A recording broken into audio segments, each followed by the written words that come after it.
Karena di tahun 2020 tuh ada kampanye dari WHO, Let's Talk, hashtag Let's Talk, ayo bicara.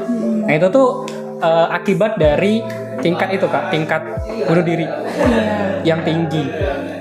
Kan biasanya yang kayak gitu tuh suka memendam ya. Iya, betul. Dia nulis surat misalnya kan.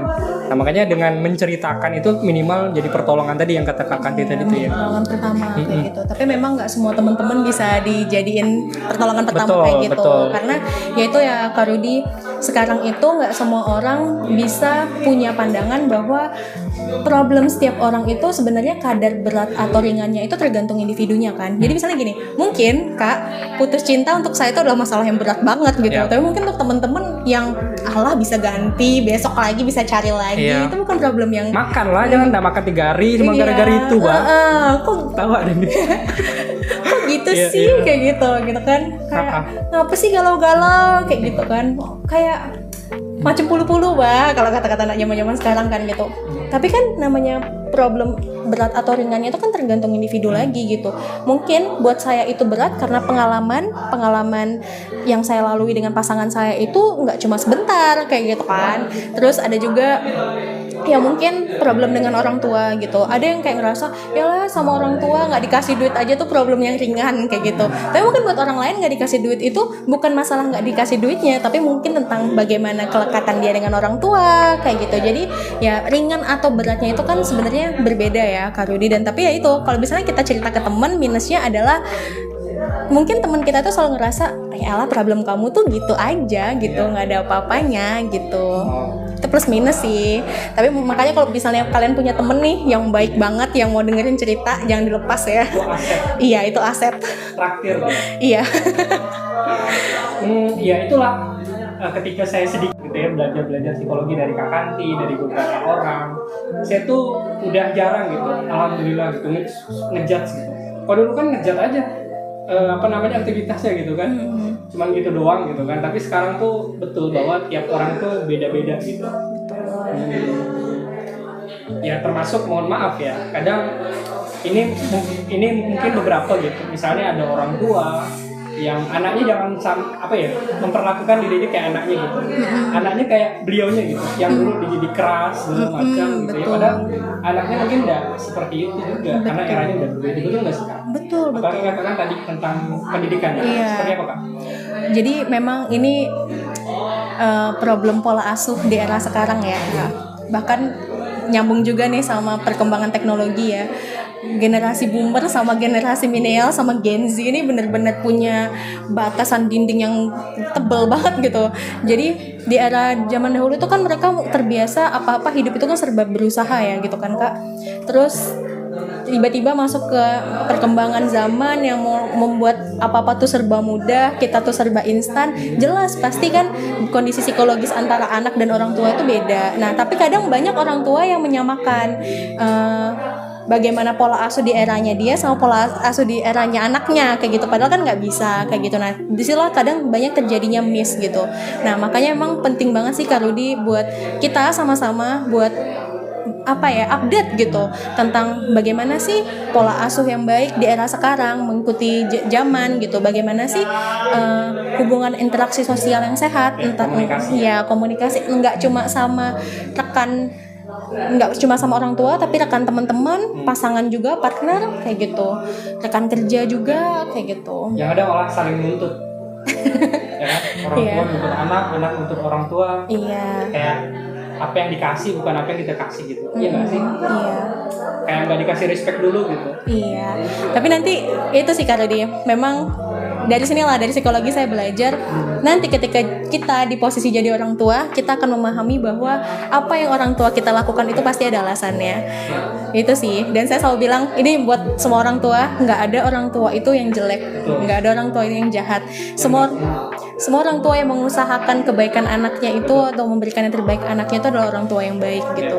Walaupun mungkin caranya mungkin memang penangkapan dari sang anak itu kan berbeda-beda ya Kak. Dan itu yang harus ditanamkan ke anak bahwa niatnya baik gitu ya. Iya betul.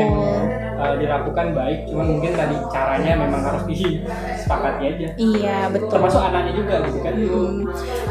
Emang jadi problem juga sih Kak Rudi sekarang kayak di sini juga nggak sih teman-teman ngerasain komunikasi dengan orang tua itu bukan hal yang mudah. Padahal tinggal serumah, tiap hari ketemu, kok bisa sih komunikasinya susah, sulit gitu. Padahal kan harusnya jadi orang terdekat itu kan jadi yang paling mudah untuk dikomunikasiin Karena kan. capek sih udah kerja. Ini salah satu lah ya, salah satu misalnya kan alasan bahwa mungkin kerja capek gitu kan, harus dengar lagi curhat anak segala macam. Nah itu pernah saya temui juga sih salah satu, nah, itu problem sih. Iya. Padahal ya tetap luangkan waktu mungkin pada saat makan malam gitu ya. Betul. Iya. Iya. Oke kak, saya pengen tahu nih, ini pertanyaan di luar skrip tentang Gen Z. Gen Z itu bisa kerja nggak sih kak? Ini pertanyaan yang trending gitu kan, bahwa Gen Z itu dianggap nggak bisa kerja. Saya juga Gen Z, kayak Gen Z sepuh ya. Iya. Kakak juga. Iya. Juga Gen Z. Gen Z itu dianggap praktisan, mageran, kayak gitu ya. Jadi kayak sesuatu yang instan gitu. Jadi apakah benar bahwa Gen Z itu nggak produktif, nggak bisa kerja, nggak bisa apa-apa, atau sebenarnya mereka tuh punya potensi yang luar biasa karena mereka hidup di era yang punya privilege teknologi segala macam. Iya, betul. Nah, ini juga jadi pembahasan yang sangat menarik ya Kak Rudi. Sebenarnya setiap generasi itu punya tantangannya masing-masing, termasuk tantangan anak-anak Gen Z. Saya kurang sepakat ketika ada yang bilang, wah Gen Z itu nggak bisa kerja gitu. Justru pada era sekarang, saya melihat para influencer punya gaji ratusan juta itu adalah anak-anak Gen Z gitu kebanyakan. Terus nggak kalah juga tuh sama ibu-ibu yang update tuh juga bisa Kerja di kamar gitu. Iya. Nggak keluar. Terus malah punya penghasilan berjuta-juta kayak gitu kan. Nah, tapi memang pada eranya ini kita itu punya tantangan yang beda Kak. Kayak perkembangan zaman yang serba instan, yang karena keserba instan dan serba mudahan ini yang membuat kita tuh endingnya mungkin daya juang atau daya berjuangnya itu nggak setinggi orang-orang zaman dahulu. Karena kan orang-orang zaman dahulu mau belajar aja dulu tuh, kalau mama saya tuh bilang gini, kamu tuh enak loh kalau ngerjain tesis tuh pakai laptop, mama tuh dulu pakai mesin tik gitu kan. Tapi kan tuntutannya kita juga semakin banyak Kak, nyari tentang kevalidasian dari tesis kita itu dari apa yang kita ketik itu tuh tantangannya lebih banyak dibanding beliau gitu kan, karena ya kita punya kemudahan, tapi ya karena kemudahan inilah kita tuh dituntut untuk sempurna kayak gitu. Itu sih sebenarnya problem-problem Gen Z itu adalah ya gimana kalian dengan kemudahan yang banyak ini kalian tuh kayak bisa sempurna gitu, kalian tuh bisa toh gitu. Itu sih sebenarnya problemnya gitu. Jadi Gen Z itu justru kreatif ya. Iya, kreatif banget Karena Kak. punya resources yang luar biasa gitu. Iya, Sekarang betul. Berarti pesannya lebih ke memaksimalkan aja Kak ya. Betul. Nggak over juga dengan informasi karena bakal capek juga kan. Iya betul. Jadi kalau pesan saya ke anak-anak Gen Z itu manfaatkan apa yang udah mudah di era sekarang gitu. Nah kemudahan inilah yang jadi tenaga sebenarnya buat kita, jadi kekuatan gitu buat kita buat ngadepin kehidupan yang Ya. Oke, tentang itu Kak, ini juga menarik menurut saya. Masih ada waktu? Masih ada? Oke, aman. Lanjut. Tentang self healing. Kan sekarang tuh sedikit self healing ya. Sedikit self healing. Padahal menurut saya yang saya baca, self healing itu sesuatu yang berangkat dari problem mental yang diterapi, pemulihan dari kondisi yang punya problem mental ke pulih gitu, yang disebut dengan healing, self healing. Tapi sekarang tuh kayak dipaksain semacam staycation atau liburan segala macam.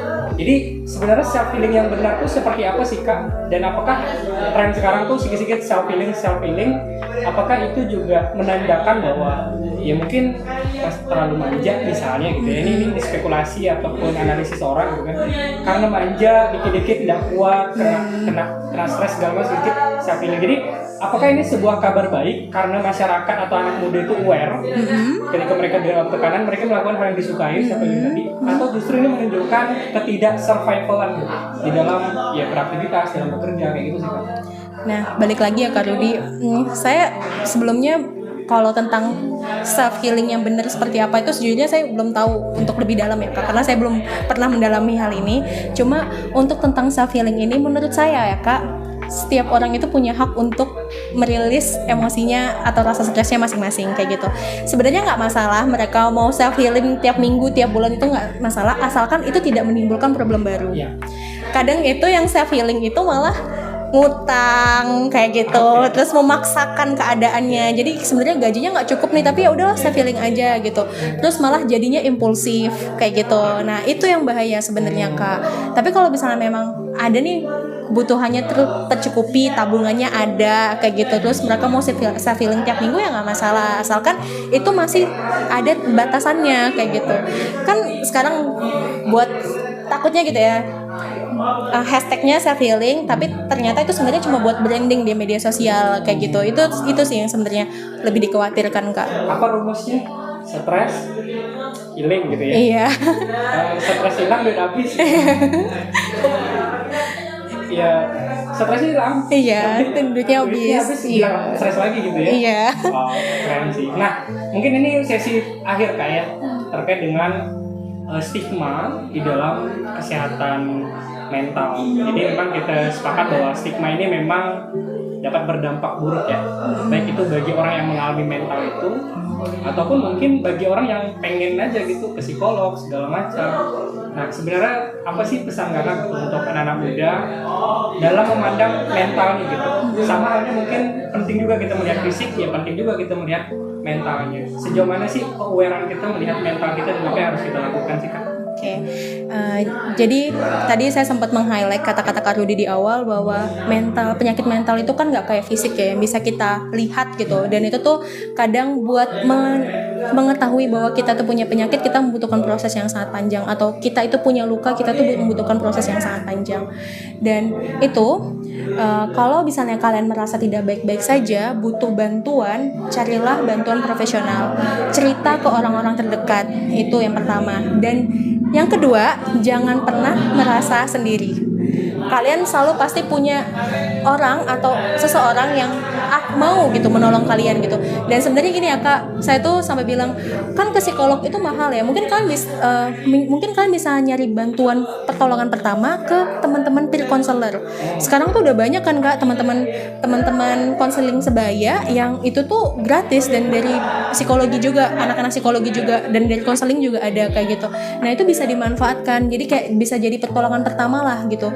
Dan pokoknya jangan apa-apa tuh dipendem sendiri, dihadapin sendiri. Kalian tuh nggak pernah sendirian, kalian tuh selalu punya diri kalian, punya orang lain, dan jangan lupa kita juga pasti punya Tuhan Yang Maha Esa, Allah Subhanahu Wa Taala. Itu sih pesan saya ke teman-teman. Jadi jangan dipendem ya Kak? Iya. Karena dipendem nggak enak ya. Iya betul.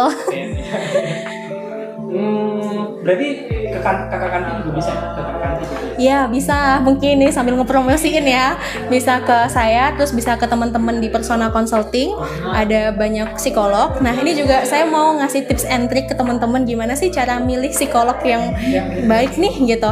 Nah mungkin teman-teman bisa nge-searching backgroundnya gitu. Jadi biasanya setiap psikolog itu ada problem yang familiar dihadapi. Nah teman-teman carilah psikolog yang sering menghadapi problem sesuai atau familiar gitu sama masalah yang kalian rasakan gitu. Di situ sih tips and triknya untuk milih psikolog pertama ya. Pokoknya yang pertama itu kita harus riset dulu backgroundnya, apakah pernah menghadapi problem yang sama atau yang dirasakan kayak gitu. Nah, terus dicoba. Tapi emang psikolog itu cocok-cocokan sih Kak, kayak gitu.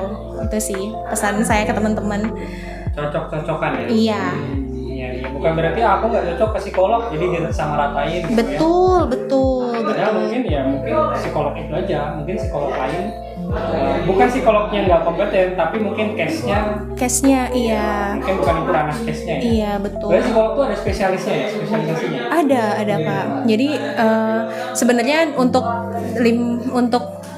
tahun saya ke atas itu ada 5, ada industri organisasi, ada pendidikan, klinis, sosial, dan perkembangan kayak gitu. Nah tapi di lapangan memang biasanya ada rekan-rekan psikolog itu yang ahli tidak mengembangkan dalam satu bidang aja gitu loh. Jadi kayak ada yang industri organisasinya jago, tapi di klinisi juga bisa kayak gitu.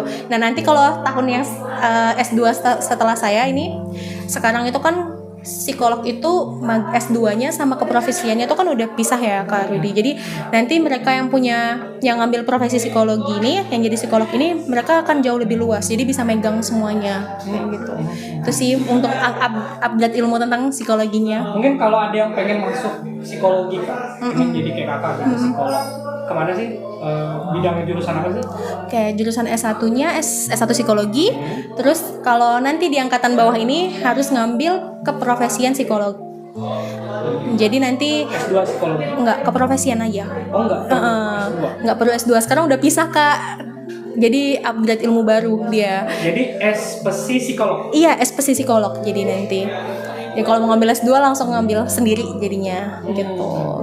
Oke. Tapi mata kuliahnya atau yang dipelajari sama dengan yang magister? Kayak yang membedakan mungkin kan kalau magister itu kan ada keilmuan kita ya Kak. Jadi kayak lebih, kalau keprofesian itu kan nanti kerjanya itu lebih ke lapangan. Nah, sedangkan kalau yang kemagisteran itu ya bagaimana nanti penelitian kuantitatif, kualitatif kayak gitu. Nah, sedangkan kalau keprofesian itu, kalau kemarin ya saya itu ada 2 Kak ujiannya. Dia ujian sama himpunan psikologi sama ujian tesis. Nah, bedanya nanti teman-teman profesi nggak kena ujian tesisnya ini gitu. Jadi cuma ujian keprofesiannya aja. Wow, thank you banget Kak ya, sudah berbagi banyak hal. Kayaknya masih banyak yang belum ditanya sih, cuman memang waktu gitu ya. Podcastnya mungkin next bisa kita undang lagi Kak Tantinya, bisa berbagi, karena kita ini kan ngomong yang umum ya, permukaan ya.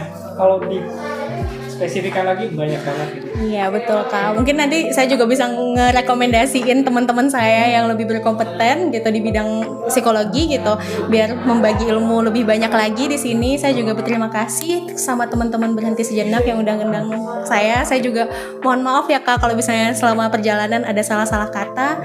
Itu aja sih Kak Rudi. Keren. Jadi sekali lagi makasih banyak buat Kak Tanti sudah bersedia berbagi, dan kami senang banget boleh jadi nanti juga bisa membantu lebih banyak lagi gitu ya kegiatan-kegiatan kami, atau mungkin diarahin aja. Kan ini kan komunitas di bidang psikologi ya, atau kesehatan mental gitu. Kadang tapi kita offside juga gitu kan, konten-konten kita nanti ditegur aja gitu kalau misalnya ada kesalahan.